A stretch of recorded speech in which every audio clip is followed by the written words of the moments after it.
John Green was in Germany to present his new book. Das Schicksal ist ein Miseverräter. And I met him in Munich. Meeting John live was a really interesting experience for me, because it's totally different than what you see from him in his videos. I experienced him live. I was in the first row, I was 1 meter away from him.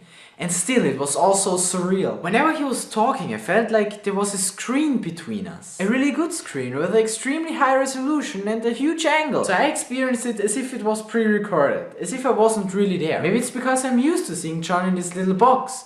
And I heard his voice and saw his face, so I thought, it must be this box again. The funny thing is, that changed when he stopped talking. Because he doesn't simply not talk in his videos, so I could watch the real John Green. He's actually a really shy and introverted person. At least that's what he appeared to be. But he might just have been really exhausted. We had to like pack a lot of things in, so I haven't like slept in like the whole time, really. Of course, John was interviewed and he told us a lot of things. John really likes Germany. You have excellent infrastructure. Someone said to me in Hamburg, the trains no longer run on time. And I said, you have trains. And he will also come to Austria again. Hopefully I will be in Austria at some point in the future. Of course, you also read from his book, The Fault in Our Stars. There will come a time when there are no human beings to remember that anyone ever existed, or that our species ever did anything. There will be no one left to remember Aristotle or Cleopatra, let alone you. Everything that we did and built and wrote and thought and discovered will be forgotten, and all of this will have been for naught. And then we also heard something from the German version of the book. Jeder Beteiligte dieser Mehr ist eine Verfehlung schuldig, die des Mädchens ist, dass es so krank ist. Ihre ist, dass es ihnen so gut geht. Ginge es ihr besser oder sie wären kränker, wären die Sterne ihnen nicht so ungnädig. The woman who read had a really nice voice, but the reading took too long. In fact, it took so long that even she wanted to stop. I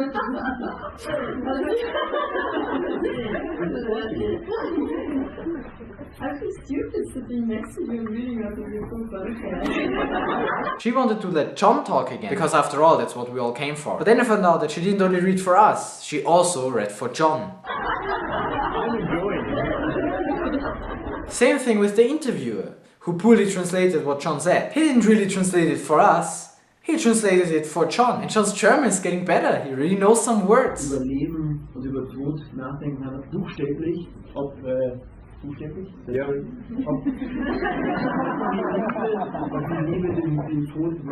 What I didn't expect is that he talks so much about football. American Football angeschaut? No. Deutschen Fußball? Ja.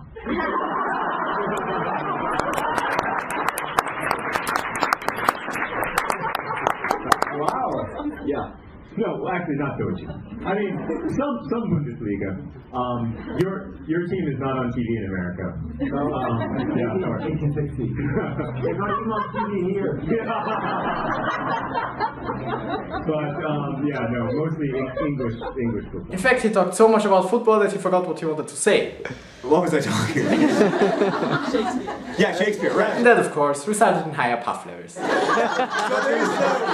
there is no equivalent debate, because Shakespeare is overwhelmingly the best writer that we've ever had in English. We all could learn a lot at this reading. Well, it turns out that being really interested in something is not the same thing as you should do it as a job. And he gave us insights on the writing process of the book. For instance, that he did cry a lot.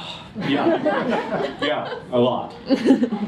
Also why he didn't finish the book in the middle of the sentence, as we would have all expected. It just seemed like it would be sort of... He gave us a hint that there will be a new book. Other of my books that involve death, he said, trying to avoid spoilers. He could have also been talking about looking for Alaska, but I think then he would have said it. And he let us know that in February he'll be in London with Hank!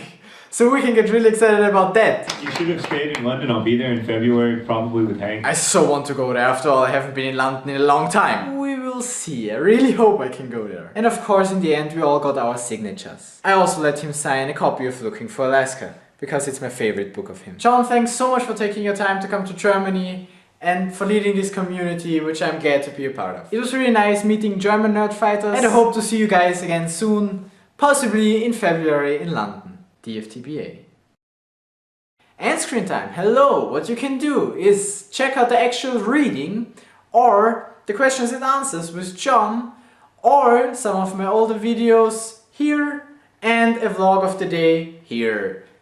Enjoy!